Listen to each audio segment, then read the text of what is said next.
Done बेटा, चलो आगे बढ़ते हैं। अब नेक्स्ट चैप्टर अपील रिवीजन। ये भी मैंने सभी पॉइंट्स कवर करने की कोशिश की है। आप रेगुलर बुक पढ़ोगे तो आपको समझ जाएगा। यहाँ पे मैंने सभी पॉइंट्स कवर करने की कोशिश की है। देखो, अपील एंड रिवीजन। अब वही प्रोसीडिंग को कंटिन्यू करते, डिमांड ऑर्डर आ गया, ठीक है। अपील रिवीजन आपके चार्ट बुक में थोड़ा देख लेना कहाँ पे दिया हुआ है ये चैप्टर, यहाँ पे, कि डिमांड ऑर्डर आ गई तो आपको जो भी है, मतलब आपकी प्रोसीडिंग हुई होगी एडमिनिस्ट्रेटिव, इन्वेस्टिगेटिव, और आपको ऑर्डर कहाँ कहाँ आ सकती है। अब मैं आपको बताता हूँ, थोड़ा ये पॉइंट को समझना मैं जो कहने जा रहा हूँ।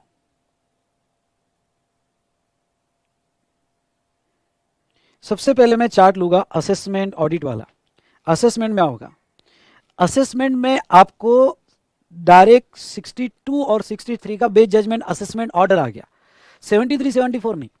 यहाँ डायरेक्ट ऑर्डर दे दिया आपको, नोटिस देके डायरेक्ट ऑर्डर, इसका अपना अलग ही प्रोसीडिंग है, सेपरेट नोटिस। 73 74 से इसका कोई लेना देना नहीं, खुद की नोटिस खुद का ऑर्डर। यहाँ पे भी 60 बेस जजमेंट में खुद की नोटिस खुद का ऑर्डर, बात को खत्म कर दिया उन्होंने। यानी ऑर्डर यहां से आई होगी बेस जजमेंट की, या फिर 73 74 के तहत, सुनो, 73 74 के तहत केस गया होगा और 73 74 के थ्रू या 76 के थ्रू ऑर्डर आई होगी। यानी केस आपकी 73 74 में लगी होगी, वहां से ऑर्डर आई होगी, 76 की ऑर्डर आई होगी, या मैं आगे ऑफेंस एंड प्रोसिक्यूशन पढ़ा होगा। ऑफेंस एंड प्रोसिक्यूशन में आपके अगेंस्ट में जो ऑर्डर आई है वो सेक्शन 122 की, 124 की, उसके बाद में 125 129 130 या 132। यानी इस एक्ट में किसी भी सेक्शन में आपके अगेंस्ट में ऑर्डर आई होगी।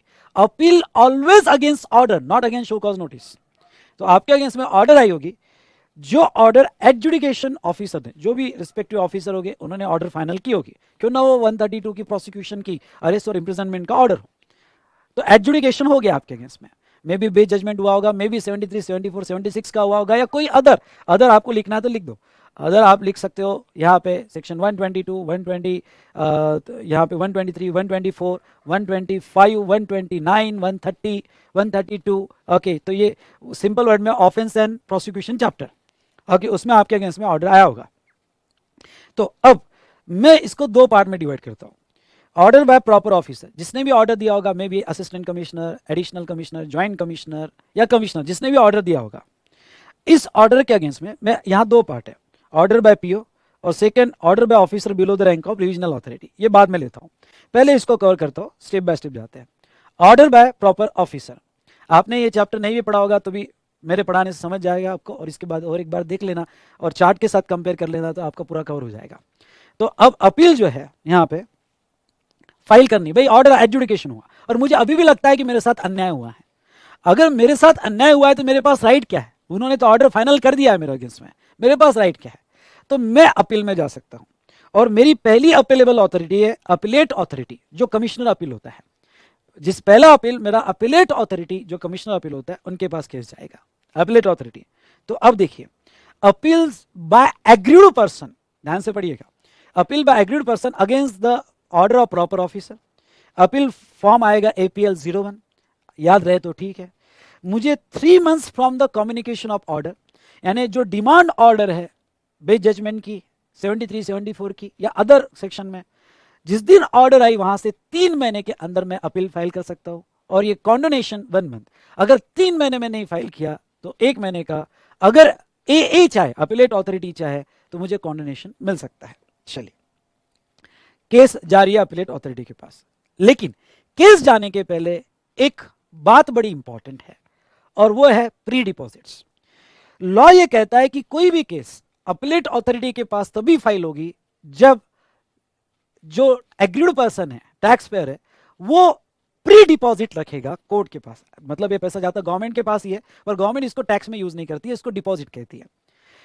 क्यों ये प्री डिपॉजिट का क्लॉज है? क्योंकि अननेसेसरी लोग केस को स्ट्रेच ना करे कोर्ट में डाल के, चल डाल दें यार कोर्ट में, 2-3 साल टाइम मिल जाएगा, नहीं, केस को स्ट्रेच ना करे, इसलिए गवर्नमेंट ने प्री डिपॉजिट का यहां पे क्लॉज लाया, तो सो दैट पैसा उतना गवर्नमेंट के पास आ जाएगा, ओके, गवर्नमेंट सिक्योर्ड रहेगी।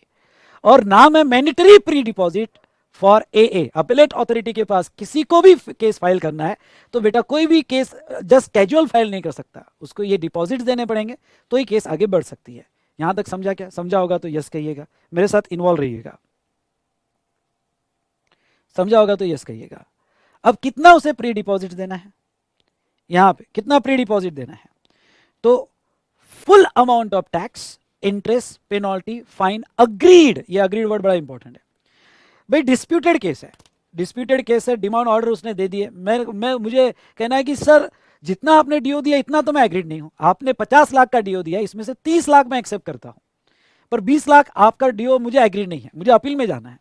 तो अगर मैंने 30 लाख अग्री कर लिए हैं तो उतना देना पड़ेगा जितना मैंने अग्री किया है उतना। सर अगर मैंने पूरे 50 लाख एग्री नहीं किए होगे तो फिर अगर पूरे 50 लाख एग्री नहीं किए होगे तो डिस्प्यूटेड अमाउंट में चले जाएगा, फिर आपको कुछ भी देने की जरूरत नहीं है।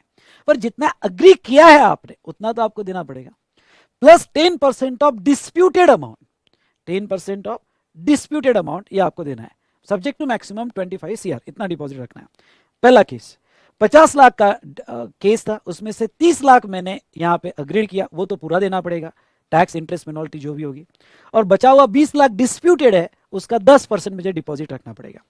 अगर 50 लाख टोटली मैंने डिसएग्री किया तो फिर 50 लाख का 10% उतना तो भी मुझे डिपॉजिट रखना पड़ेगा। 50 लाख का 10% मैंने डिस्प्यूटेड अमाउंट का 10%। ये समझा क्या बेटा? आप कहोगे सर ऐसे तो एग्री नहीं करने का, ऐसा इजी थोड़ी है बेटा। अपील तक आ गई केस, शो कॉज नोटिस आई, सब डिस्कशन हुआ, आपने रिप्रेजेंटेशन दिया, डिमांड ऑर्डर है, ओके एग्री नहीं किया, कल जाके अगर कोर्ट में कहा कि नहीं डिपार्टमेंट सही है तो 100% का अननेसेसरी पेनल्टी लग गया ना आपको। केस को स्ट्रेच नहीं करना है, बहुत क्लियरली समझ लो। जितना आप सेटल कर सकते हो 15%, 10%, 25%, 50% पेनल्टी में सेटल करो, जितना स्ट्रेच करोगे उतना आपको आगे परेशानी होती जाएगी। ठीक है, तो अब ये हुआ, यहां पे डिपॉजिट देने के बाद अपीलेट अथॉरिटी के पास यहां पे केस आ जाएगा। सर ये अपीलेट अथॉरिटी कौन होती है? अपीलेट अथॉरिटी नोटिफिकेशन नंबर 55/2017 से एडिशनल और ज्वाइंट कमिश्नर ने ऑर्डर दी होगी। ऑर्डर किसने दी? एडिशनल और ज्वाइंट कमिश्नर ने दी होगी, तो उसकी अपीलेबल अथॉरिटी होगी कमिश्नर अपील्स, यानी इनकी ऑर्डर का अपील कमिश्नर अपील के पास जाएगा। और अगर ऑर्डर असिस्टेंट कमिश्नर या डिप्यूटी कमिश्नर या फिर उसके नीचे सुपरिटेंडेंट दिया होगा तो इनका अपीलेबल अथॉरिटी होगा any officer not below the rank of joint commissioner, मतलब ज्वाइंट कमिश्नर अपील। यानी एडिशनल कमिश्नर ज्वाइंट कमिश्नर का केस होगा तो कमिश्नर अपील हैंडल करेगा, और छोटे लोगों का केस होगा तो वो केस में ज्वाइंट कमिश्नर अपील उसको हैंडल कर लेगा। हाँ, अब ये पॉइंट भी बड़ा इंपॉर्टेंट है, और ये पॉइंट क्या है देखो, A shall not refer the case back for fresh adjudication. कभी कभी क्या है, प्रोसीडिंग चालू है, मैं यहाँ देख रहा हूँ, ओके, या मैं आपके कागजात देख रहा हूँ, आप बैठे हो, क्लाइंट बैठा है, मतलब tax payer, agreed person, department है, कागज, मुझे ऐसा देखा कि नहीं यार, तो मैंने ऑफिसर को कहा कि तुमने प्रोसीडिंग सही ढंग से नहीं किया, आपने डिमांड ऑर्डर फाइनल करते वक्त आपने सही फैक्ट्स कंसीडर नहीं किए, गलत है, आपने ये कुछ फैक्ट्स जो यहाँ पे टैक्स पेयर कह रहा है ये फैक्ट्स को भी देखो। ओके, जैसे आपने रूल 30 में 110% ऑफ कॉस्ट ऑफ एक्विजिशन का वैल्यूएशन किया, गलत है, आपने कॉस्ट ऑफ एक्विजिशन सही ढंग से नहीं निकाली, ना आपने सीएमए का रिपोर्ट लिया फॉर कॉस्ट ऑफ प्रोडक्शन के लिए, एक्विजिशन के लिए, आपने बस अपने हिसाब से ले लिया, मतलब आपने फैक्ट्स कंसीडर नहीं किए। तो क्या होता है जनरली कोर्ट में जब ऐसे डिस्कशन होता है तो कोर्ट केस को वापस भेजते दिए, फ्रेश एडजुडिकेशन, हम केस वापस कर रहे हैं कि फ्रेश एडजुडिकेशन करो, वापस से करो एडजुडिकेशन, इस फैक्ट डायरेक्शन देती है कि भाई सीएमए का सर्टिफिकेट बुलाओ, इसको बुलाओ, उसका बुलाओ, और फिर से एडजुडिकेशन करो। ये कोर्ट कर सकता है, लेकिन ए नहीं करेगा, ए वापस केस नहीं भेजेगा। जो भी करना है यहाँ पे कमिश्नर अपील या ये ज्वाइंट कमिश्नर ये खुद ही वहाँ का वहाँ सीएमए का सर्टिफिकेट या जो भी है ओके वो फाइनल करेगा, लेकिन वो केस वापस नहीं भेजेगा फॉर फ्रेश एडजुडिकेशन। ये पॉइंट समझा क्या आपको? ये आ सकता है एमसीक्यू क्वेश्चन में, ये आ सकता है एमसीक्यू क्वेश्चन में। ठीक है, ये तो हुआ बेटा ये वाला कि यहाँ पे अपील में हम आए, और अपील में मैं एग्रीड पर्सन था टैक्स पेयर और मैं अपील के लिए जा रहा हूं। कभी कभी क्या होता है, हाँ ये बड़ा सरप्राइजिंग है, डिपार्टमेंट ही अपने ऑफिसर के ऑर्डर के अपने ऑफिसर के ऑर्डर के अगेंस्ट में रहता है। समझ लो ऑर्डर दिया असिस्टेंट कमिश्नर ने, और ज्वाइंट कमिश्नर को डाउट है कि असिस्टेंट कमिश्नर ने पैसा लेके कुछ गड़बड़ की है और ऑर्डर को फाइनल किया है। वो अपने ही लोअर रैंक वाले ऑफिसर का, यानी कमिश्नर जो है, एक्चुअली ज्वाइंट नहीं होगा, कमिश्नर जो है उसको ऐसा लग रहा है कि उसके जो लोअर अथॉरिटी वालों ने है ऑर्डर कुछ पैसा लेकर देकर सेटल की है, ओके, और ऊपर तक पैसा नहीं आया है, अच्छा हम तक नहीं आया है, ये हमारे बीच में रखना, ओके, ऐसा एक्चुअली इसमें नहीं है। तो उसने ले देकर ऑर्डर को सेटल किया, तो फिर वो अपने ही ऑफिसर की ऑर्डर को अपील में लेके जाएगा, हाँ, अपने ही ऑफिसर की ऑर्डर को अपील में लेके जाएगा, कि उसकी ऑर्डर ओपन करेगा, बेटा तेरी ऑर्डर तो मैं ओपन करूंगा। इसलिए तो लोग कहते हैं ऊपर तक पहुंचाना पड़ता है, क्योंकि इन्होंने कर दिया सेटल तो ऊपर वाला उसका ऑर्डर रिव्यू के लिए ले लेगा। तो यहाँ पे ये बात समझिए क्या आपको, तो वो अपनी ऑर्डर अपील करेगा, जिसको हम नॉर्मल प्रैक्टिस में रिव्यू कहते हैं, जिसको हम नॉर्मल प्रैक्टिस में रिव्यू कहते हैं। तो review appeal by commissioner to satisfy himself about legality and propriety of the order, मतलब जो मेरे लोअर ऑफिसर ने, हाँ एक्चुअल में ऐसा होता है, सब तक पैसा जाना जरूरी है, सही कह रहे हो आप। ओके, तो अब ऐसे केस में उससे अगर कमिश्नर को ऐसा लगा कि उसके लोअर ऑफिसर ने ऑर्डर लीगल नहीं दी या प्रोप्राइटी कंसेप्ट पे नहीं दिया, है ना, उसका अगर टैक्स रेवेन्यू होता तो जैसे वो ऑर्डर सेटल करता, वैसा नहीं, गवर्नमेंट का था इसलिए उसने ले दे के खत्म किया है, प्रोप्राइटी का बेस पे नहीं किया है। तो commissioner on his own motion, खुद होके या on request of commissioner of SGST और यूटीजीएसटी, देखो क्या होता है, बहुत सी बार ऑर्डर सीजीएसटी ऑफिसर ने दे दिया। अब सीजीएसटी जब ऑफिसर ने ऑर्डर दिया, वो सिचुएशन में उसने दोनों टैक्स सेटल कर दिए, सीजीएसटी और एसजीएसटी, पर जो एसजीएसटी वाला ऑफिसर है या यूटीजीएसटी वाला ऑफिसर है, वो कह रहा है कि नहीं नहीं, जो एडजुडिकेशन किया सेंट्रल वालों ने, वो एडजुडिकेशन सही नहीं है, लीगल नहीं है। तो वो कमिश्नर को रिक्वेस्ट करेगा कि सर आपके ऑफिसर ने जो है जो ऑर्डर दिया बिल्कुल सही नहीं है, उसको रिव्यू के लिए डालो, हम उसको रिव्यू कहते हैं। तो वो जाएगा एपीएल 03 में।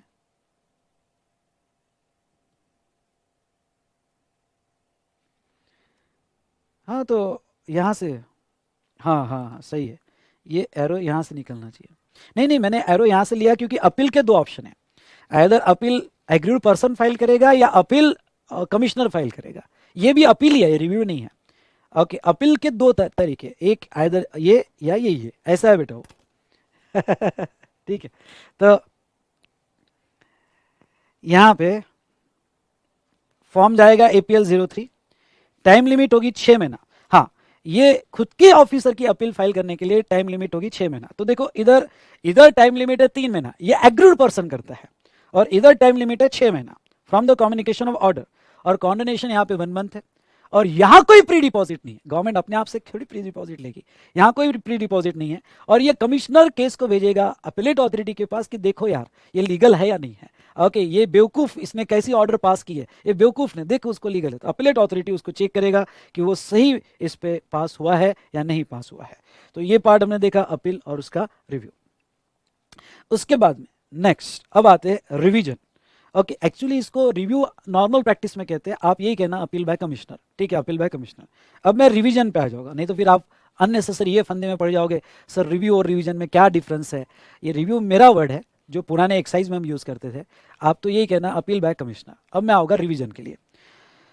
अगर किसी भी ऑफिसर जो below the rank of revisional authority है, ध्यान सुनिएगा, below the rank of revisional authority, अब रिविजनल अथॉरिटी में नीचे बताऊंगा, उसने ऑर्डर दी होगी जो इरोनियस है, प्री जुडिशियल टू रेवेन्यू है, ओके, जो कंफर्म है इरोनियस, दोनों में फर्क क्या देखो, अगर ऑर्डर लीगल नहीं है, लीगलिटी नहीं है या प्रोप्राइटी नहीं है तो रिव्यू होगा।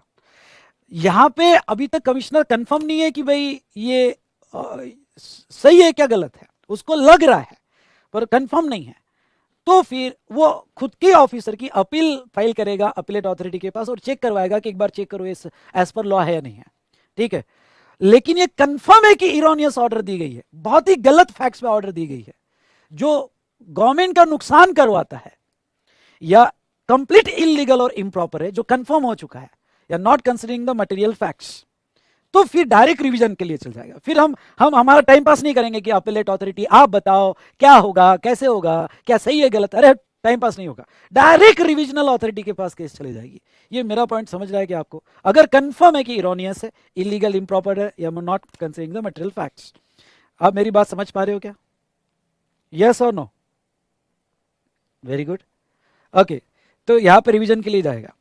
रिवीजन, यहाँ पे रिविजनल अथॉरिटी कौन होगी, मैं नीचे पढ़ा होगा, रिविजनल अथॉरिटी ये होगी, वो खुद ही ऑर्डर रिवीजन के लिए ले सकती है, या information received by him, okay, बाहर से उनको इंफॉर्मेशन मिली कमिश्नर से, या फिर एसजीएसटी यूजीएसटी कमिश्नर, ओके, उनको कह रहे कि भाई सर ये देखिए आप रिवीजन के लिए order low, okay, may call for records and examine the records. Okay, तो सब रिकॉर्ड्स रिवीजन के लिए बुलाए जाएंगे। ओके, सीधा सीधा खुद ही बुलाएंगे, वो अपीलेट ट्रिब्यूनल वगैरह कुछ नहीं, खुद ही बुलाएंगे, अपीलेट अथॉरिटी वगैरह कुछ नहीं। और includes all records available at the time of examination, आपके सभी रिकॉर्ड्स बुले ले जाएंगे। ये तो इतना खतरनाक है, all records at the time of examination, मतलब आपका ओरिजिनल ऑर्डर 17-18 का है, 2 साल ही कवर है उसमें, 17-18 और 18-19 2 साल ही कवर है, ठीक है। पर वो ऑर्डर रिवीजन में लग गया और रिवीजन में वो 2021 में लगा, तो 2021 तक के रिकॉर्ड बुला लिए जाएंगे। अरे सर, पर ऑर्डर 17-18 और 18-19 का होगा, 17-18 18-19, लेकिन 2021 तक के रिकॉर्ड्स बुला लिए जाएंगे चेकिंग के लिए। और बेटा इसमें नुकसान क्या है, बोलो नुकसान क्या है, आप एस्टिमेट कर सकते हो नुकसान क्या है अगर केस रिवीजन में फंस गया तो? कोई बता सकता है इसमें नुकसान क्या है? नुकसान यह है कि केस आपका 2 साल का ही लगा था, 17-18 18-19, लेकिन बाकी साल के रिकॉर्ड्स भी मंगवाने का पावर उनके पास है, और बाकी के साल में अगर कुछ गड़बड़ हुई होगी तो वो भी रिवीजन में निकल जाता है, वो भी रिवीजन में निकल जाता है। यानी 17-18 और 18-19 के तो हो ही गए, 19 20 20 21 का अगर कुछ और आपका गड़बड़ होगा तो वो भी रिवीजन में निकल जाएगा। इतना बड़ा ये गड़बड़ है, यहाँ पे पावर दिया है, ठीक है। रिविजनल अथॉरिटी कौन होगी? अगर original order additional commissioner joint commissioner ने पास किया होगा तो रिविजनल अथॉरिटी प्रिंसिपल कमिश्नर और कमिश्नर रहेगा। असिस्टेंट डेप्यूटी कमिश्नर ने क्या होगा तो ज्वाइंट कमिश्नर और एडिशनल कमिश्नर रिविजनल अथॉरिटी रहेगी, ठीक है। अब रिविजनल अथॉरिटी क्या करेगी? After inquiring pass such order as a thing just and proper which includes enhancing modifying और एनेलिंग द ओरिजिनल ऑर्डर। मतलब क्या? मतलब सभी इंक्वायरी होने के बाद ओके ये रिविजनल अथॉरिटी क्या करेगी तो ओरिजिनल जो ऑर्डर है उसको हो सकता है टैक्स बढ़ा देगी, हो सकता है मॉडिफाई करेगी, या हो सकता है ओरिजिनल ऑर्डर को कैंसिल कर देगी। ओके, तो इतनी पावर है यहाँ पे। तो बेसिकली रिव्यू और रिवीजन में क्या फर्क है? रिव्यू में जो कमिश्नर है वो खुद कुछ भी नहीं करेगा, वो अपीलेट अथॉरिटी के पास भेज देगा कि चेक करो भाई सही है कि नहीं है। रिवीजन में वो खुद ही कर लेगा, आइदर बढ़ा देगा, मॉडिफाई कर देगा या एनल कर देगा ओरिजिनल ऑर्डर को। रिवीजन में कुछ इंपॉर्टेंट बातें आपने ध्यान रखनी चाहिए और इसको स्टार करना, कुछ इंपॉर्टेंट बातें आपने ध्यान रखनी चाहिए, इसको स्टार करना। और वो क्या? आरए, आरए मतलब revisional authority cannot revise the following order. Exam में आ सकता है, आरए कौन सी ऑर्डर रिवाइज नहीं कर सकता है? पहला okay, order subject to appeal before appellate authority, tribunal, high court और सुप्रीम कोर्ट। अगर आपकी ऑर्डर ऑलरेडी अपील में चालू होगी, may be appellate authority, may be appellate tribunal, या नीचे हाई कोर्ट और सुप्रीम कोर्ट दिया है, तो आरए फिर रिवीजन के लिए नहीं ले सकता वो ऑर्डर आरए रिवीजन के लिए नहीं ले सकता, आरए उनके प्रोसीडिंग में इंटरफेयर नहीं करेगा। सेकंड, ये वो इंपॉर्टेंट पॉइंट है, सेकंड वाला पॉइंट बड़ा इंपॉर्टेंट है। Order having period before 6 months and after 3 years from the communication of order. मतलब क्या? जब ओरिजिनल ऑर्डर आई थी, सुनो, ओरिजिनल ऑर्डर देखो, ऑर्डर देने वाला एक ही बंदा होता है, एक ही बंदा होता है, सिर्फ मैं उसको इस ऑर्डर को ये प्रोसेस में कैसे जाएगी और ये प्रोसेस में कैसे जाएगी ये बता रहा हूं आपको। ऑर्डर देने वाला तो एक ही बंदा होगा, ये प्रोसेस में अपील किया तो ये प्रोसेस में रिवीजन किया। पर ये रिवीजन कब एक्टिव होता है बताओ? क्या ये रिवीजन कब एक्टिव होता है? तो पहले यानी उस स्टेप देखो, ओरिजिनल ऑर्डर जब आई तो पहले एग्रीड पर्सन 3 महीने तक अपील फाइल करता है क्या? ठीक है, नहीं किया। फिर एग्रीड पर्सन जो है जो ऑर्डर है उसका रिव्यू में आता है क्या 6 महीने तक? ओके, वो देखा जाएगा क्या 3 महीना कोई अपील नहीं, 6 महीना कोई रिव्यू नहीं, उसका कोई रिव्यू नहीं, और 6 महीने बाद, क्योंकि 6 महीने के पहले रिवीजन नहीं हो सकता, यानी पहली अपॉर्चुनिटी यहां रिव्यू की होगी कि कमिश्नर क्या उसको रिव्यू के लिए लेता है क्या? नहीं।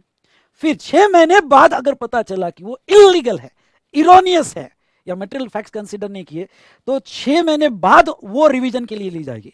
यानी इसको ऐसा समझो कि कब हम रिवीजन नहीं कर सकते? बिफोर 6 months, यानी पहले 6 महीने तक तो रिवीजन नहीं होगा, कोई हालत में रिवीजन के लिए नहीं ली जाएगी, 6 महीने बाद ही ली जाएगी। और आफ्टर 3 years, यानी आपका रिवीजन का पावर एक्टिव होगा 6 महीने बाद और 3 साल के पहले from the communication of order. ये पॉइंट समझा के आपको? प्लीज बताइए, ये पॉइंट समझा के आपको? Very good.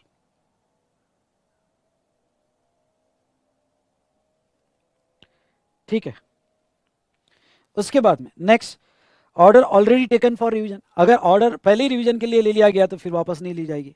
और रिविजनल ऑर्डर, ओके, कोई ऑलरेडी रिविजनल ऑर्डर है उसको फिर से रिवीजन के लिए नहीं लिया जाएगा। ठीक है, अब वो आगे क्या कहते देखो, RA may pass the order on any point that not raised in any appeal before AA, AT, High Court, Supreme Court, before expiry of 1 year from the date of order in appeal or 3 years from the initial order, whichever is later. अब देखो क्या कहते हैं वो, okay, whichever is later मतलब क्या, अगर case appeal में है, देखो पॉइंट समझो, अगर केस अपील में AA, AT, high court, supreme court के पास, तो रिविजनल अथॉरिटी कुछ भी नहीं कर सकती तब तक। लेकिन अपील कंक्लूड होगी, अपील कंक्लूड होने के बाद ऐसा कोई पॉइंट जो अपील में लिया ही नहीं गया था, समझ लो मेरे केस में 2 पॉइंट थे, वैल्यू और प्लेस ऑफ सप्लाई। अपील तीसरी प्लेस ऑफ सप्लाई की, वैल्यूएशन की नहीं थी। अब वैल्यूएशन का पॉइंट अपील में था ही नहीं, तो फिर अपील का डिसीजन आने के बाद वो वाला पॉइंट वैल्यूएशन का जो अपील में नहीं था उसको रिवीजन के लिए ले सकते हैं, वो with in 1 year from the order of the court या 3 years व्हिचएवर इज लेटर। ये पॉइंट समझा गया आपको? ये एग्जाम में आ सकता है, ये सभी पॉइंट्स एग्जाम में आ सकते हैं। वेरी गुड, चलो आगे बढ़ते हैं। अब केस को आगे बढ़ाते हैं। अपीलेट अथॉरिटी का ऑर्डर या रिविजनल अथॉरिटी का ऑर्डर, इससे आइदर टैक्स पेयर सेटिस्फाइड नहीं है जिसमें ऑर्डर है, या फिर डिपार्टमेंट सेटिस्फाइड नहीं है, तो इसकी अपील अपीलेट ट्रिब्यूनल के पास जाएगी। फॉर्म होगा APL 05, टाइम लिमिट है 3 months from the communication of order, और कंडोनेशन यहां पे 3 months है ट्रिब्यूनल में फाइल करते वक्त। अब आ जाइए जीएसटी में ट्रिब्यूनल कैसे हो गए, अपीलेट ट्रिब्यूनल, सेंटर और स्टेट ट्रिब्यूनल डिवाइड हो गए, सेंटर और स्टेट में, स्टेट वाइज भी ट्रिब्यूनल हो गए और सेंट्रल के ट्रिब्यूनल हो गए। सेंट्रल में अगर देखा जाए तो नेशनल बेंच और regional bench, national bench Delhi में रहेगा और regional bench region wise western zone, eastern zone, ऐसे जोन वाइज रहेंगे रीजनल बेंच, ठीक है। और regional bench no doubt national bench के अंडर ही काम करेगा। तो जो नेशनल बेंच दिल्ली में रहेगा सेंटर ट्रिब्यूनल का, उसमें 3 मेंबर हो गए, एक होगा जुडिशियल मेंबर, लिख दो, JM मतलब जुडिशियल मेंबर और TM मतलब टेक्निकल मेंबर। जुडिशियल मेंबर जो रहेगा वो प्रेसिडेंट रहेगा, और सेंट्रल का एक टेक्निकल मेंबर रहेगा और स्टेट का एक टेक्निकल मेंबर रहेगा। रीजनल बेंच में भी वैसा स्ट्रक्चर रहेगा जो जोन वाइज दिए जाएंगे। अब स्टेट वाइज जो बेंच हो गए वो स्टेट बेंच और एरिया बेंच हो गए, उसमें भी स्ट्रक्चर वैसा ही 3 मेंबर रहेंगे। सर इसमें हमें आप बताओगे कब केस रीजनल या नेशनल बेंच के पास जाएगी और कब केस यहाँ पे स्टेट और एरिया के पास जाएगी? ये बहुत इंपॉर्टेंट है, यहाँ पे ये वाला पॉइंट बहुत इंपॉर्टेंट है। Jurisdiction to hear the appeal against the order pass by AA और RA, यानी A यानी अपीलेट अथॉरिटी और revisional authority, in cases where one of the issue involve relate to place of supply. मतलब ऊपर की जो case हुई appellate authority या रिविजनल अथॉरिटी, इस केस में one of the disputed point अगर प्लेस ऑफ सप्लाई का है, क्योंकि प्लेस ऑफ सप्लाई 2 स्टेट का मैटर है, प्लेस ऑफ सप्लाई का मैटर है कि भाई ये इंट्रा है या इंटर है, तो वो केस जो है यहाँ पे नेशनल या रीजनल बेंच के पास जाएगी, जनरली रीजनल के पास ही जाएगी, और डिपेंड ऑन अमाउंट बड़ा होगा तो नेशनल के पास जाएगी। अभी तक अमाउंट नोटिफाई नहीं हुआ है, पर 2 बेंच बनाए हैं, नेशनल और रीजनल, इनके पास केस जाएगा। One of the point place of supply का है, इसको मैं 2 वे से आपको समझाने की कोशिश करता हूँ। पूरा ही डिस्कशन प्लेस ऑफ सप्लाई का है तो ये बेंच के पास जाएगा, या 6 पॉइंट पे डिस्कशन चालू है, इसमें वैल्यूएशन है, टाइम ऑफ सप्लाई है, टैक्सेबल नॉन टैक्सेबिलिटी, और इसमें एक और है प्लेस ऑफ सप्लाई का भी मैटर है। अगर 6 में से एक भी पॉइंट प्लेस ऑफ सप्लाई का है तो ये पूरा का पूरा केस नेशनल या रीजनल बेंच के पास जाएगा। ओके, ये पॉइंट समझा क्या आपको? ये पॉइंट समझा क्या बेटा? ये बहुत इंपॉर्टेंट है। और बाकी सभी other matter, okay, other than place of supply, बाकी सभी अदर मैटर ये स्टेट और एरिया बेंच हैंडल करेगा, इसमें नेशनल या रीजनल बेंच नहीं आएगा, स्टेट और एरिया बेंच हैंडल करेगा। तो ये पढ़ के जाना अच्छे से। उसके बाद में appellate tribunal can refuse an appeal, okay, ये भी बहुत इंपॉर्टेंट पॉइंट है, ये भी बहुत इंपॉर्टेंट पॉइंट है। यहां पे देखिए, appellate tribunal can refuse an appeal where amount of tax ITC difference in tax और ITC और penalty determined by such order up to 50,000, यानी आपकी केस में अमाउंट अगर 50,000 या उससे कम है तो अपीलेट ट्रिब्यूनल के पास ये पावर है कि केस छोटा समझ के वो रिफ्यूज कर देगा कि नहीं भाई नहीं लेते आपका case. Memorandum of cross objection, देखो जिसने अपील फाइल की उसके जो अपोनेंट होता है वो भी अपना रिप्रेजेंटेशन देता है और वो क्रॉस ऑब्जेक्शन में देता है, उसको कहते हैं मेमोरेंडम ऑफ क्रॉस ऑब्जेक्शन, और फीस यहाँ पे दी है, ये पढ़ लेना ना। अब ये पॉइंट पे होगा, सर जब मेरी केस अपीलेट ट्रिब्यूनल में जाएगी तो क्या मुझे प्री डिपॉजिट्स भी देना है? यस, और यहां लिख दो it is in addition to above, in addition to above pre deposit, above pre deposits, मतलब in addition to above pre deposit आपको ये एडिशनल डिपॉजिट रखने पड़ेंगे। मतलब क्या, मतलब ये यहां पे कि full amount of tax interest और पेनल्टी वो तो आपने पहले ही दे दिया, और वो 2 बार नहीं देना पड़ेगा। ओके, यानी आपने यहाँ पहले ही दे दिया फुल अमाउंट जो अग्रीड था, और यहाँ पे भी वापस से उतना फुल अग्रीड नहीं, 2 बार नहीं देना पड़ेगा, ये तो आपने अब दे दिया। लेकिन डिस्प्यूटेड अमाउंट का, सुने ध्यान से, ये पॉइंट बहुत इंपॉर्टेंट है, डिस्प्यूटेड अमाउंट का 10% यहां दिया है, प्लस अगर ट्रिब्यूनल में जाना है तो 20% यहां देना पड़ेगा, यानी ऐसा 30% हो जाएगा, ऐसा 30% हो जाएगा। ये समझा क्या, यानी यहां पे ओके 10 + 20 ऐसे 30% हो जाएगा। ये समझा क्या, यस और नो। पर मैक्सिमम 50 करोड़, उससे ज्यादा प्री डिपॉजिट्स नहीं जाएगा। ओके, जब केस अपीलेट ट्रिब्यूनल के पास जाएगी। चलिए अब थोड़ा इधर आ जाते हैं, hearing by bench. Okay, bench की हियरिंग समझ लेते हैं। वेयर, ये तो ठीक है, निग्लिजिबल पॉइंट है। वेयर लेस देन 3 मेंबर, वैसे तो ट्रिब्यूनल के 3 मेंबर रहेंगे, लेकिन 2 मेंबर भी ये केस सुन सकते हैं अगर प्रेसिडेंट परमिशन देता है, क्योंकि एक तो प्रेसिडेंट होता है ना यहाँ पे, वो परमिशन देता है, 2 मेंबर भी सुन सकते हैं।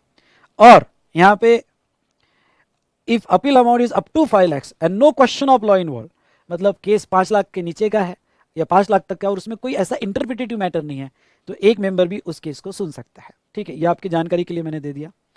अब ये जो ऑर्डर आएगी अपीलेट ट्रिब्यूनल की, इस ऑर्डर के बारे में कुछ जानने की कोशिश करते हैं। पहला, order of 80 pass such order as A think fit confirming modifying और annulling the decision order appeal against. उसके बाद में ये केस वापस भेज सकते हैं, ये केस AARA या ओरिजिनल एडजुडिकेटिंग अथॉरिटी के पास फ्रेश एडजुडिकेशन के लिए भेज सकते हैं। आ सकता है ये क्वेश्चन, ए नहीं भेज सकता पर 80 भेज सकता है कि भाई कुछ फैक्ट्स कंसीडर नहीं किए, वापस से इसको देखो, ओके ये फ्रेश एडजुडिकेशन करो, तो ये केस वापस भेज सकता है। Time limit of order, okay, या 1 साल में ऑर्डर दे देनी चाहिए अगर हो सके तो। एडवाइजरी है, एडवाइजरी मतलब कंपलसरी नहीं है, अपीलेट ट्रिब्यूनल अपना डिसीजन 1 साल के अंदर देगा।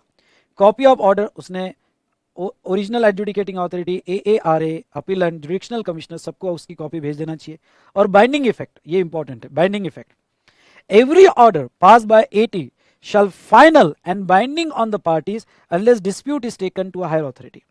मतलब अगर अपीलेट अथॉरिटी ने कोई ऑर्डर दे दिया तो वो बाइंडिंग रहेगी, अगर आपने उसकी आगे अपील फाइल नहीं की तो डिपार्टमेंट में भी बाइंडिंग रहेगी और एसएससी में बाइंडिंग रहेगी।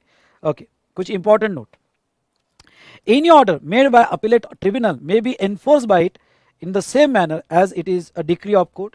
देखो, appellate tribunal एक्चुअली ये कोर्ट नहीं है, ये क्वाजी जुडिशियल अथॉरिटी है, पार्लियामेंट ने बनाया हुआ फास्ट ट्रैक कोर्ट है, पर उसके ऑर्डर को वैसा ही माना जाएगा जैसे ये हाई कोर्ट सुप्रीम कोर्ट का ऑर्डर है, उसको वैसे ही माना जाएगा।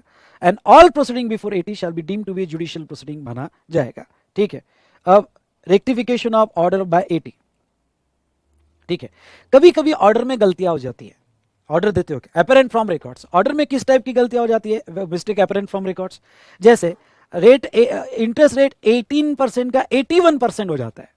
Okay, mistake apparent from records. Excise की मुझे आज भी गलती याद आती है, जब मैंने एक ट्रिब्यूनल का केस लड़ा था तो एक्साइज में था not amount to manufacture, not amount to manufacture, इसलिए एक्साइज नहीं लगेगा, और लास्ट कंक्लूड करते वक्त नॉट टाइप नहीं हो गया और अमाउंट नॉट आया ही नहीं, अमाउंट्स टू मैन्युफैक्चर हो गया। तो लास्ट पैराग्राफ में, जबकि सब इसके पहले सब पैराग्राफ में उन्होंने कहा था नॉट अमाउंट टू मैन्युफैक्चर, पर टाइपोलॉजिकल मिस्टेक हुई, तो again mistake apparent from records.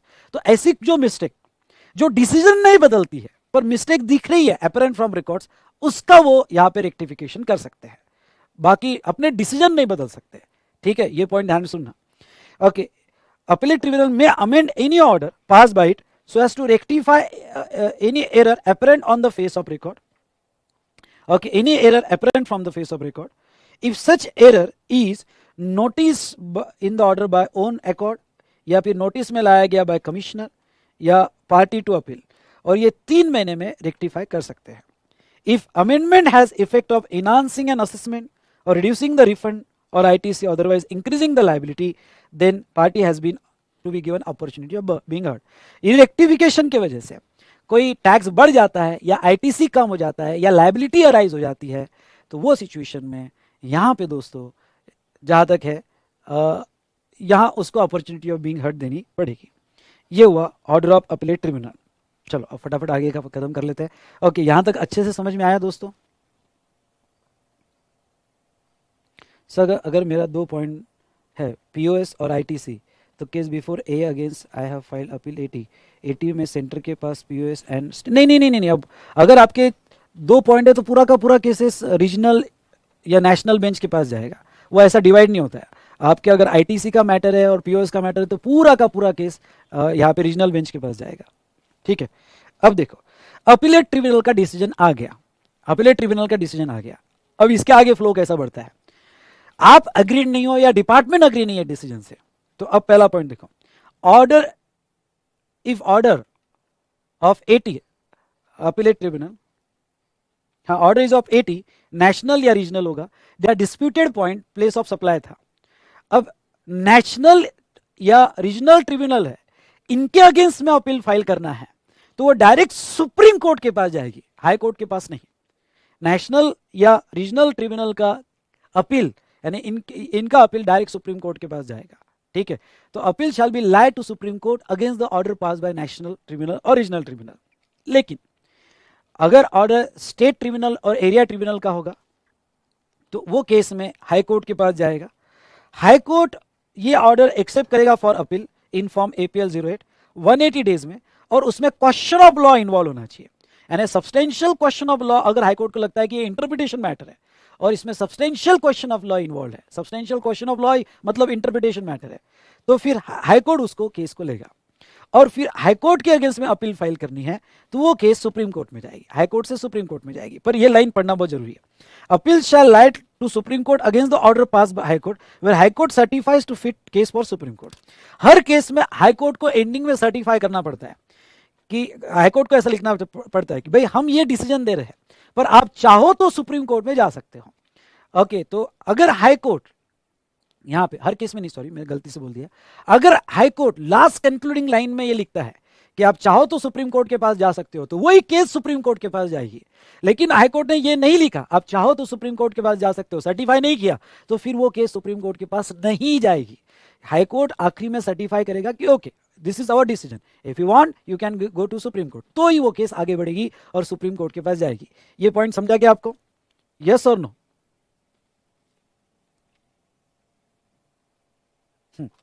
अब यहां एक बहुत इंपॉर्टेंट और कंक्लूडिंग पॉइंट क्या है देखो, payment due confirm by appellate tribunal या high court notwithstanding that appeal has been filed to high court, अगर 80 की अपील होगी तो हाई कोर्ट और सुप्रीम कोर्ट, यानी हाई कोर्ट होगा तो supreme court, sum due to government as a result of order pass by tribunal या order pass by high court और एज द केस में be shall be payable in accordance with the provision of this act. मतलब क्या, एक बार appellate tribunal ने decision दे दिया तो जो भी ड्यू निकला है वो पे करना पड़ता है, फिर आप सुप्रीम कोर्ट में जाओ या हाई कोर्ट में जाओ, पैसा दे देना पड़ता है। आपके प्री डिपॉजिट तो है हमारे पास, पैसा कंक्लूड हो जाता है, इवन तो आप आगे बढ़ रहे हो, आगे बढ़ रहे हो और बाद में रिफंड आया तो रिफंड मिल जाएगा, लेकिन पैसा आपको देना पड़ेगा। या फिर हाई कोर्ट ने आपका कंक्लूड कर दिया और पैसा देना निकाला है तो आप बाद में सुप्रीम कोर्ट में जाते बैठो, पर वो पैसा आपको देना मतलब देना ही पड़ेगा।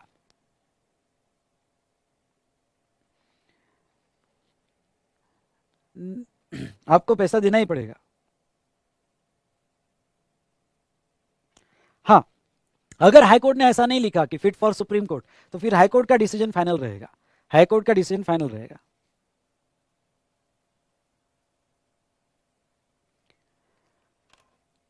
वन 180 डेज कहां से लेना है तो दिया है ना बेटा, कहां से 180 डेज लेना है यहां पे। ठीक है, अब चलो आ जाओ,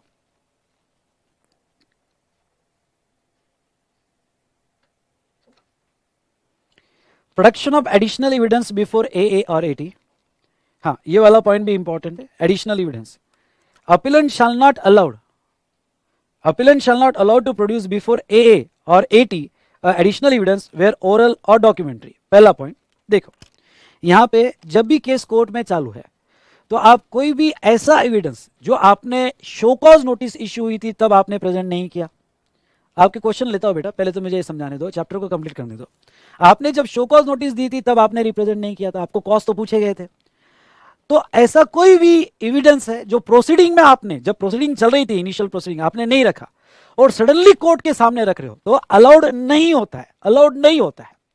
क्यों? क्योंकि आपने मैनिपुलेट करके लाया होगा, रिकॉर्ड्स को चेंज करके लाया होगा, ओके, नए यहाँ पे विटनेस बना के लाए होगे। नहीं, कोर्ट पहले पूछेगी ये आपने पहले यहाँ पे प्रोसीडिंग के टाइम ये इसका रेफरेंस लिया था क्या, ये आपने दिया था क्या? नहीं ना, फिर मैं कोर्ट में एंटरटेन नहीं करूंगा, क्योंकि मैनिपुलेशन होके भी आ सकता है। आप समझ रहे हो? तो प्रोडक्शन ऑफ एडिशनल एविडेंस वैसे तो अलाउ नहीं होता है। आपने अगर जॉली LLB मूवी देखा होगा अक्षय कुमार का, तो वो जो टेररिस्ट आखिरी में आता है, तो यहाँ लॉयर वही ऑब्जेक्शन लेता है कि भाई ये जो प्रेजेंट किया गया ना, हमें कोई इसकी नोटिस दी गई, हमें ना बताया गया, ना इसका पहले कोई रेफरेंस लिया गया। ओके, तो ऐसे सिचुएशन में ओके आप जो है ये सडनली कोर्ट के सामने प्रेजेंट नहीं कर सकते, तो एडिशनल एविडेंस आपको अलाउड नहीं होते हैं। मेरी बात समझ रहे हो? डाउट्स बाद में लूंगा, ये बात समझ रहे हो? हाँ, लेकिन ये बहुत इंपॉर्टेंट है कि कुछ केसेस में कोर्ट जो है अलाउ कर सकता है, लेकिन अगर आपने वो जॉली LLB मूवी देखा होगा, तो कोर्ट जो है वो कोर्ट ने कहा था कि ठीक है, नहीं नहीं मैं अलाउ कर रहा हूं ना, कुछ ग्राउंड्स पे वो अलाउ कर सकता है कि ठीक है वो जो टेररिस्ट था उसको ओके यहाँ पे लाओ, कटघरे में खड़ा करो, मैं अलाउ कर रहा हूं। हाँ, पर जब भी जज अलाउ करेगा तो ये 4 ग्राउंड्स पे ही अलाउ करना चाहिए, ये 4 ग्राउंड्स पे ही अलाउ करना चाहिए।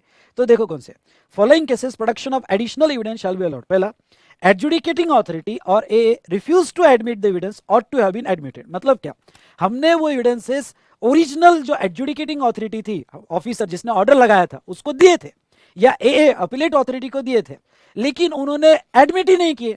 इसलिए जब भी कोई डॉक्यूमेंट रिप्रेजेंट करते वक्त आप देते हो तो उसका काउंटर साइन लेना। ओके, तो काउंटर साइन मतलब एक कॉपी एक्स्ट्रा रखना उसकी साइन, मतलब ये उससे प्रूव होता है कि आपने डॉक्यूमेंट दिया था। ओके, पर इन्होंने रिफ्यूज किया होगा तो रिफ्यूज की साइन लेना, कि एडमिट नहीं किया तो उसकी साइन लेना। क्यों? क्योंकि ये बाद में आपको कोर्ट में काम आता है कि हमने दिया था इन्होंने नहीं लिया, अब हम कोर्ट को रिक्वेस्ट करते हैं कि लो। ठीक है। दूसरा, appellant was prevented by sufficient cause from producing the evidence called by adjudicating authority और ए। हाँ, ये भी पॉइंट कोर्ट कंसीडर कर सकती है। अगर आप ये बता दो कि सर मैं तब इसलिए नहीं दिया, अगर तब देता तो ये मुश्किलें आती, या फिर जैसे जॉली LLB मूवी देखोगे तो सर मैंने इसका पहले एविडेंस इसलिए नहीं दिया क्योंकि अगर होता तो इसको मार दिया जाता या ये केस को खत्म कर दिया जाता, इसलिए इसको डायरेक्ट प्रोड्यूस किया गया।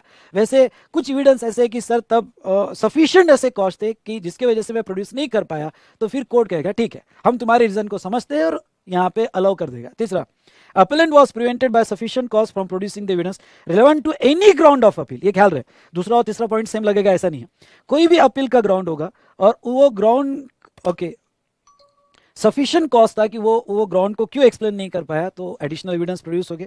और एडजुडिकेटिंग अथॉरिटी और has made a order appeal against without giving sufficient opportunity okay to appellant to produce the evidence. मतलब क्या, मतलब वो बंदे ने हमको टाइम ही नहीं दिया यार। ओके, आज नोटिस आई, 3 दिन बाद डीओ फाइनल कर दिया, अरे कुछ तो रीजनेबल टाइम दे एविडेंस प्रोड्यूस करने के लिए। और अगर उसने रीजनेबल टाइम नहीं दिया होगा तो ये एडिशनल एविडेंस जो है वो प्रोड्यूस किए जाएंगे। तो ये बेटा 4 केसेस थी जहाँ एडिशनल एविडेंस ओके आपके देखे जाएंगे। उसके बाद में ऑथराइज रिप्रेजेंटेटिव, यहाँ पे ऑथराइज रिप्रेजेंटेटिव आपका रेगुलर एम्प्लॉय, एडवोकेट, हम CA CMA CS भी हो सकते हैं, retired officer of tax department, और GSTP भी हो सकता है। डिसक्वालिफिकेशन, ये याद रख के जाना कि कौन आपका रिप्रेजेंटेटिव नहीं बन सकता है। पर्सन डिसमिस और remove from government service, convicted any office under any law, found guilty of misconduct, या फिर इंसॉल्वेंट, वो नहीं हो सकता। लास्ट वाला part which is very important, कौन सी order against which appeal cannot be file, यानी ऐसी कुछ ऑर्डर जिसकी अपील फाइल हो ही नहीं सकती। एग्जाम में आता है ये क्वेश्चन। पहला, ऑर्डर ऑफ कमिश्नर और other for transfer of proceeding from one officer to another. अगर कमिश्नर ने आपकी प्रोसीडिंग एक ऑफिसर से दूसरे ऑफिसर को शिफ्ट कर दी, तो आप कहोगे नहीं नहीं नहीं सर, वो मेरे पहले वाले ऑफिसर के साथ अच्छी सेटिंग थी, तुमने नए ऑफिसर को किसको लाया, मैं तो अपील फाइल कर दूंगा, ऐसा कैसा नया ऑफिसर तुमने शिफ्ट कर दिया, नहीं चलेगा। ओके, उसकी अपील नहीं जा सकती। दूसरा, ऑर्डर ऑफ सीजर और रिटेंशन ऑफ बुक्स और डॉक्यूमेंट्स फॉर विच, हाँ, order of seizure detention of documents, मतलब आपका ऑर्डर टैक्स का नहीं है, सीज करने का ऑर्डर दिया गया, रिटेंशन करने का ऑर्डर दिया गया, सीज और रिटेंशन का ऑर्डर के अगेंस्ट में अपील फाइल नहीं होगी कि ऐसे कैसे मेरे गुड सीज कर लिए, ऐसे कैसे डिटेंशन कर लिए, ओके बुक्स कैसे लेके गए, उसका ऑर्डर का कोई अपील फाइल नहीं होगा। ऑर्डर ऑफ सैंक्शनिंग प्रोसिक्यूशन, उसका भी नहीं जाएगा। और order under section 18 related to payment of tax और इंटरेस्ट इन इंस्टॉलमेंट। ओके, आपको इंस्टॉलमेंट जो है रिजेक्ट कर दिया, या 10-12 महीने का इंस्टॉलमेंट दिया, 24 महीने का देना था पर 12 का दिया ऑफिसर ने, तो आप कोर्ट में चले गए, ऐसे कैसे 12 का, 24 का दो, तो वो उसका भी अपील फाइल नहीं होगा। ये 3 मार्क के लिए एग्जाम में क्वेश्चन पूछा गया था। ओके, तो यहाँ हमारा अपील चैप्टर एंड होता है। आई होप आपको ये सब पॉइंट्स क्लियरली समझ में आए होंगे। पहले डाउट्स बाद में, पहले ये बताओ समझे कि नहीं समझे सभी पॉइंट्स?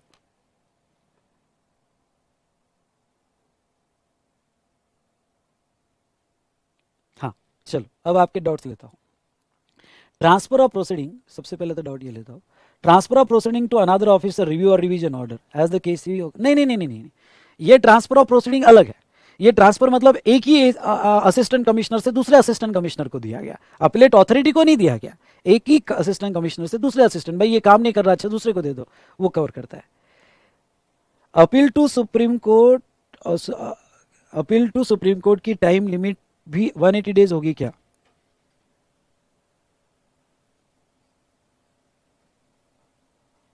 नहीं नहीं, उसका ऐसा टाइम लिमिट नहीं है। वो हाई कोर्ट अगर सर्टिफाई कर दो तो आप सुप्रीम कोर्ट में जा सकते हो, ठीक है। उसके बाद में सर 80 से एस कोर्ट जाना है तो कोई टाइम लिमिट है क्या? हाँ बेटा, यहाँ पे एक मिनट,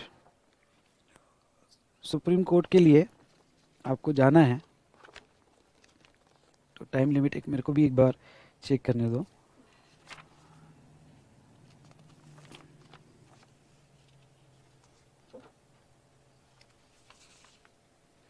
नहीं, उसका टाइम लिमिट तो नहीं दिया है बेटा सेक्शन में, उसका कोई टाइम लिमिट नहीं दिया है यहाँ पे।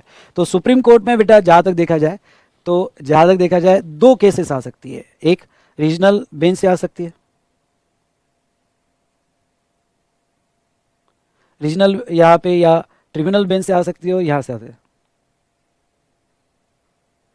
एक रीजनेबल टाइम में फाइल करना चाहिए आपने। नहीं नहीं नहीं नहीं नहीं, रिविजनल अथॉरिटी, सवाल है कि रिविजनल अथॉरिटी क्या अपीलेट ट्रिब्यूनल की केस डिसाइड कर सकती है क्या? नहीं देखा ना यार हमने। अगर order are a cannot revise the order, अगर appellate authority, appellate tribunal, high court supreme court का ऑर्डर है तो वो रिवाइज नहीं कर सकते। सवाल ही गलत है बेटा, सवाल ही गलत है। ठीक है, और कोई डाउट क्वेश्चन?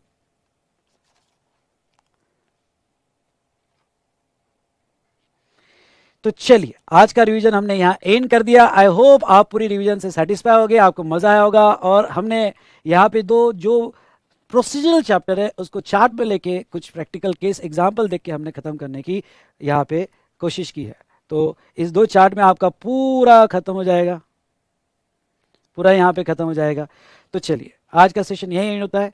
शाम को सेशन नहीं रहेगा, आज शाम को सेशन नहीं रहेगा।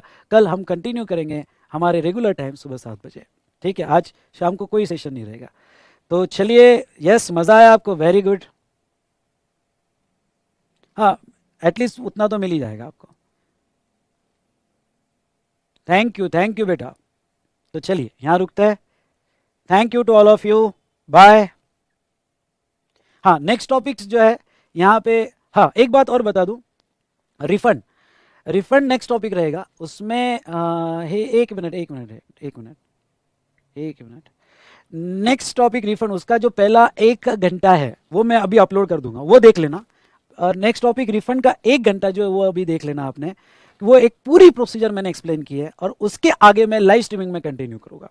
तो पहला 1 सवा घंटा का लेक्चर अभी मैं दोपहर तक अपलोड कर दूंगा, वो आपने देख लेना, ओके। और उसके आगे कल मॉर्निंग में मैं कंटिन्यू करूंगा, ठीक है। वो पूरी रिफंड की प्रोसीजर मैंने एक्सप्लेन की है। रिफंड ये चैप्टर आपने पढ़ना है, वो प्रोसीजर देखकर भी पढ़ा तो भी चलेगा, क्योंकि कंप्लीट रिफंड प्रोसीजर कैसे फ्लो होती है वो मैंने वहां पे एक्सप्लेन किया है, ठीक है। तो वो मैं टॉपिक डाल दूंगा, वो आपने देख लेना। और फिर जो मेन डिस्कशन है zero rated supply, okay, zero rated supply, inverted tax structure, okay, जो मेन जिसके ऊपर सवाल आते हैं हम कल लाइव स्ट्रीमिंग में लेंगे। हाँ, टेलीग्राम पे मैं अपडेट कर दूंगा अपलोड होने के बाद, वो आपने सभी ने देख लेना है, सभी ने देख लेना है, जो ऑलरेडी रिकॉर्डेड सेशन है, ठीक है। डन, ओके, बाय बेटा।